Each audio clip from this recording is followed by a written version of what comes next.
Moikka! Tänään mä haluan puhua aiheesta, mistä en ole aikaisemmin puhunut, ainakaan näillä sanoilla. Eli autenttisesta johtamistyylistä tai aitoudesta johtamisessa. Viimeiset 15 vuotta on tehnyt ihmeitä meidän työkulttuurille, työelämälle ja johtajakäsitykselle. Me pikkuhiljaa opittiin, että tämmöiset IT-alan hupparityypit voi olla ihan asiansa osaavia ja päteviä johtajia ja tehdä kerrassaan hyvää bisnestä. Ja sehän on vaikuttanut sieltä levinnyt tommonen rentous ja mutkattomuus ja myös ne hupparit toimialalle kuin toimialalle. Nyt ehkä koronan jäljiltä ollaan pikkuhiljaa siirtymässä verkkareista hiukan formaalimpaan pukeutumiseen takaisin. Väitän, että autenttinen johtamistyyli on silti jotakin sellaista, joka ei ole koskaan ollut niin tärkeää kuin nyt. Toivoisin, että joka ikinen johtaja miettisi, että mitä maskeja itse pitää kasvoillaan, mistä voisi vähän rapsuttaa rakoa suuremmaksi ja päästää sen oman persoonallisen inhimillisyyden vähän enemmän esiin.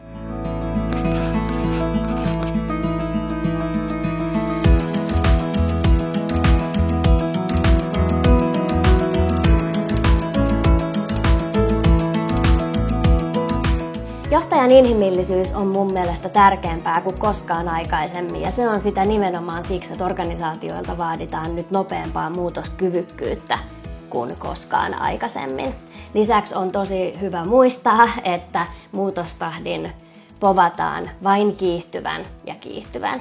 Eli nyt sellaiset johtamistyylit tai toimintaperiaatteet, joiden me tiedetään toimivan hyvin nopeasti muuttuvassa toimintaympäristössä, organisaatioissa, jotka vaatii yhteisönsä jäseniltä jatkuvaa oppimista ja kehittämistä. Ne on nyt ne toimintatavat, joihin meidän pitää siirtää katse ja omaksua ne, kun meillä vielä on hetki aikaa ennen kuin muutostahti on entistäkin kiivaampi. Autenttinen johtamistyyli tarkoittaa ihan yksinkertaisesti sitä, että johtaja on aidosti oma itsensä.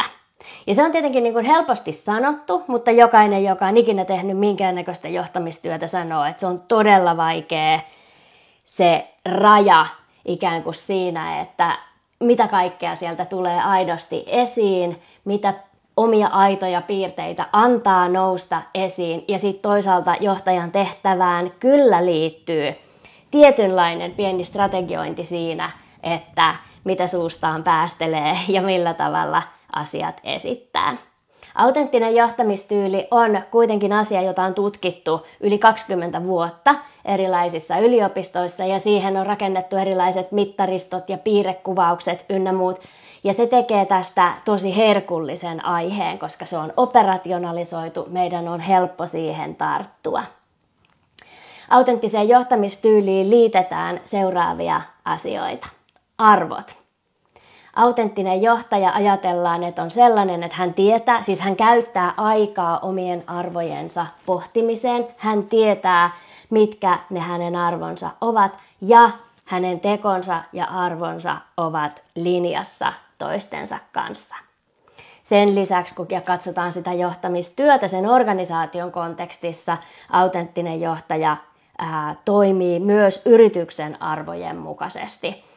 Taustaoletus on se, että autenttinen johtaja on valinnut työpaikakseen sellaisen yrityksen, jonka arvojen takana voi 100% seistä. Toinen keskeinen elementti autenttisessa johtamisessa on viestintä.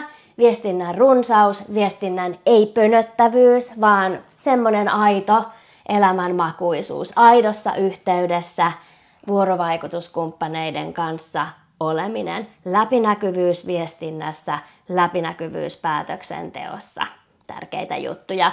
Ja myöskin semmoinen elementti, että ihmiset, joiden kanssa autenttinen johtaja on vuorovaikutuksessa ja kenen kanssa hän viestii, kokevat itsensä arvostetuiksi ja kunnioitetuiksi yhteisön jäseniksi.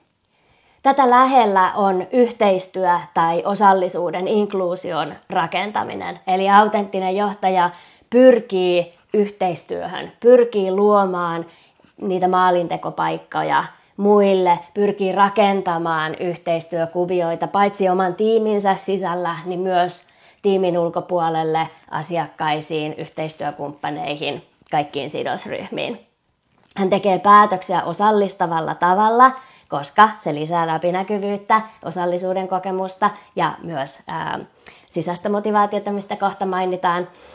Eli hän ottaa erilaisia näkemyksiä avarakatseisesti, ennakkoluulottomasti, hyvin punniten mukaan siihen päätöksentekoon, jolloin ympärillä olevat ihmiset jälleen kerran kokee itsensä osallisiksi, tärkeiksi yhteisön jäseniksi ja arvostetuiksi. Tähän taas liittyy sitten elimellisesti psykologinen turvallisuus, eli autenttinen johtaja tekee ympärilleen sellaisen ilmaston, jossa ihmiset uskaltaa osallistua ja sanoa mielipiteitään, osallistua päätöksentekoon kukin omista näkökulmistaan ja osaamisestaan käsin.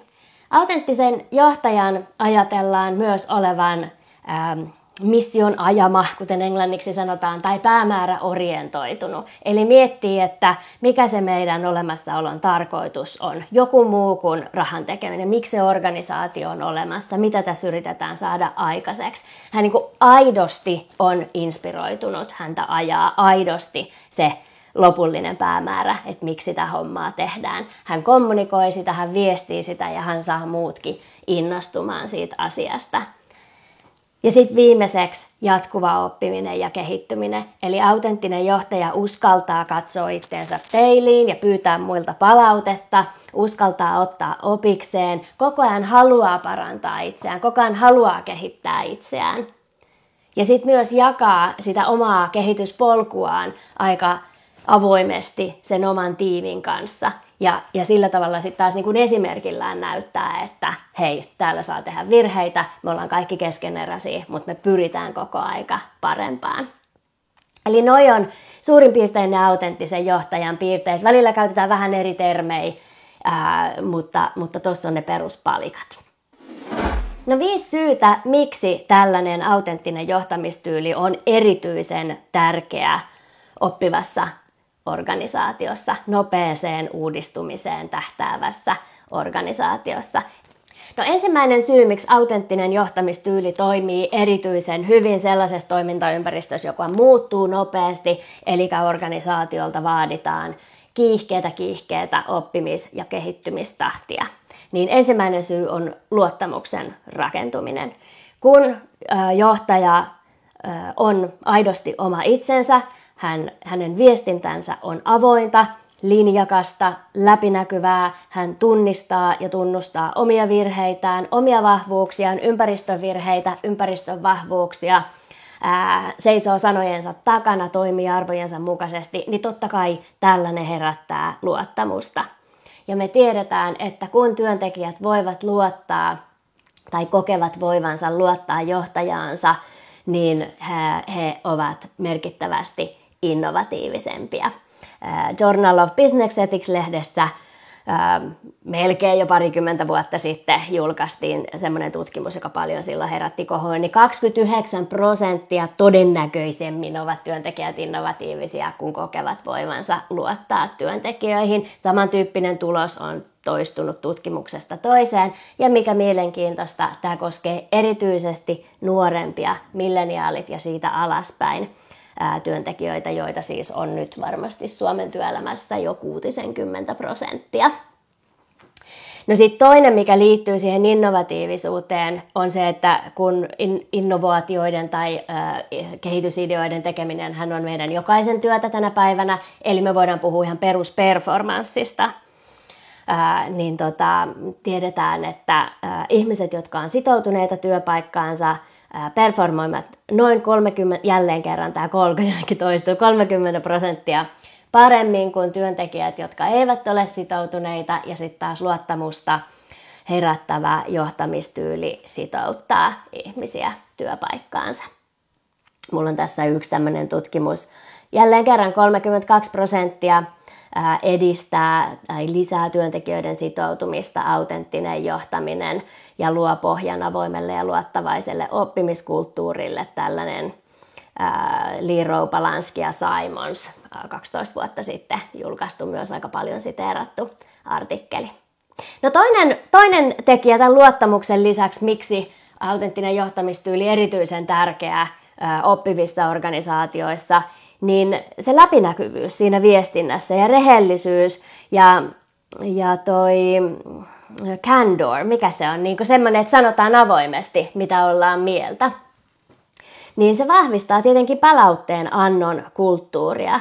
Eli kun he itse uskaltavat ottaa palautetta vastaan ja hyödyntävät sitä omaksi kehittymisekseen ja he aika avoimesti, ystävällisesti, lujasti lempeästi, niin kuin Marit Kallio sanoo, niin lujasti lempeästi osaavat antaa myös palautetta tiimiläisilleen, niin totta kai silloinhan se kiihdyttää sitä sellaista jatkuvan oppimisen ja kehittymisen kulttuuria. Avolio Gardner 2005 havaitsi, että organisaatioissa, joissa johtajat on läpinäkyviä ja rehellisiä, työntekijöiden tyytyväisyys voi nousta jopa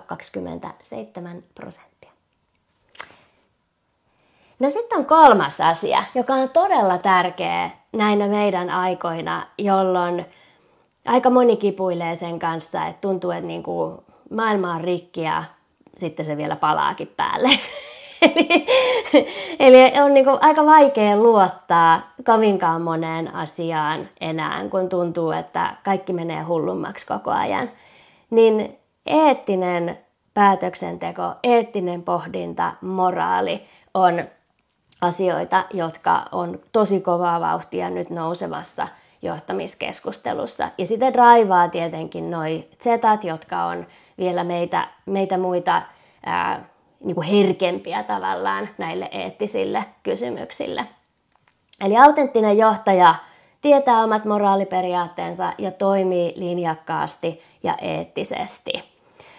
Ja tämmöinen niin kuin paitsi tuo rauhaa siihen organisaatioon, tietysti se johtaa siihen, että autenttisen johtajan pitää valita sellainen organisaatio, joka oikeasti toimii suhteellisen eettisesti.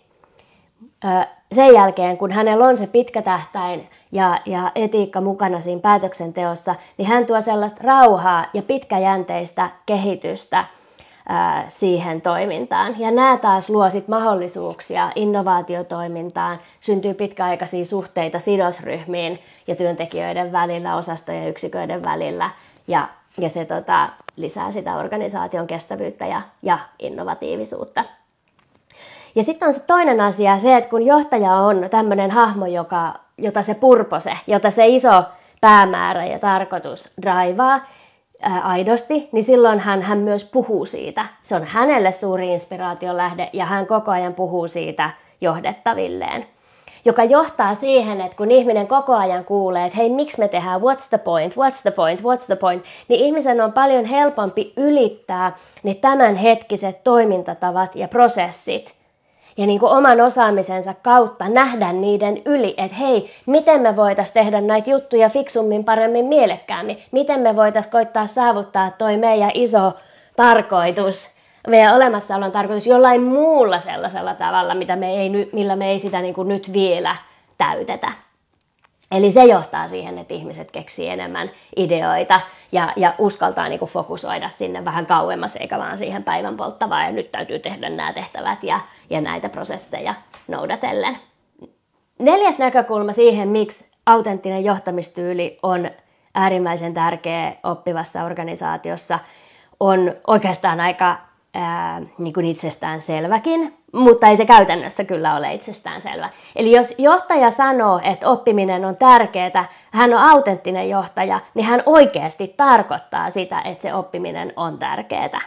Ja tämähän, niin kuin ei voi sanoa, että tämä ei ole tilanne aina kaikilla johtajilla, mutta sanotaan niin, että on paljon johtajia, jotka sanoo, että oppiminen on tärkeää, mutta siitä huolimatta jotkut muut asiat on vielä tärkeämpiä. Ja ne jotkut muut asiat ajaa sen oppimisen yli. Tämä on semmoinen, mitä kuulee todella paljon. Ja se on ihan ymmärrettävää, koska me eletään tällaisessa murroskohdassa, jossa yhä edelleen se teollisen aikakauden tehokkuusajattelu on vallitseva. Ja me ei vielä ymmärretä sitä inhimillisen arvonluonnin logiikkaa, joka ei ole tämmöinen tasapaksu tehtaan liukuhihnasto, jossa voidaan koko ajan optimoida ja leikata sieltä liiat pois ja tehostaa toimintaa. Me emme vielä sitä ymmärrä. Jokainen johtaja yrittää tehdä parhaansa ja häntä arvioivat ihmiset myös ovat yleensä sen teollisen aikakauden mielenmallin läpihuuhtomia. Mutta siis autenttinen johtaja, joka on oikeasti sisäistänyt sen ajatuksen siitä, että tänä päivänä se oppiminen on aivan ehdoton edellytys menestymiselle sekä ihmisissä että organisaatioissa, yhteisöissä, niin hänen tekonsa ovat linjassa hänen puheensa kanssa. Eli hän on sellainen tyyppi, joka de facto raivaa sinne työpäivien keskelle aikaa käydä keskusteluja. Koulutukset on tietenkin yksi juttu, mutta ehkä enemmän vielä niin kuin mun mielestä tärkeää on se, että siellä on aikaa keskustella. Että se ei ole niin minuuttipeliä se duunin tekeminen, etteikö siellä ole aikaa ideoida, pallotella ajatuksia, keskustella siitä, että miten meni, mitä opittiin retroilla ja sen sellaista. Ja se sitten johtaa siihen, että siellä työpaikalla oikeasti ne oppimiskäytänteet toteutuvat päivästä toiseen ja se sitten tietenkin luo sen oikeasti oppivan organisaation. 5. syy, miksi autenttinen johtaja on supertärkeä oppivalle organisaatiolle, on se esimerkki. Eli kun autenttinen johtaja aidosti haluaa koko ajan itse kasvaa ja kehittyä, jotta hän pystyy toteuttamaan sitä missiotaan aina vaan paremmin ja vaikuttavammin, niin hän toimii sen mukaisesti ja silloin myös ympärillä olevat ihmiset huomaa, että ihan oikeasti meidän kuuluu muuttua, meidän kuuluu kasvaa ja kehittyä ja toi meidän esihenkilökin koko ajan niin kuin avoimesti näyttää, että missä asioissa hän on oppinut, missä asioissa hän on kehittynyt ja vielä kannustaa ja antaa meille työkaluja kasvaa ja kehittyä. Siinä on 5 syytä, miksi autenttinen johtamistyyli liittyy aivan elimellisesti moderneihin oppiviin organisaatioihin. Toivottavasti sait ajatuksia ja ehkä voit vähän miettiä sitä, että miltä se oma johtamistyyli näyttää, miten itse tavallaan vastaisit noihin asioihin. Toimitko tolla tavalla, kuin miten kuvasin autenttisen johtamistyylin osa-alueiksi, miten tiimiläisesi vastaisivat. Tuun tekemään kyllä videoita paljon tästä aiheesta, niin jos teema kiinnostaa, niin pistähän tilaten ja tykäten ja nähdään sitten ensi videolla. Moi!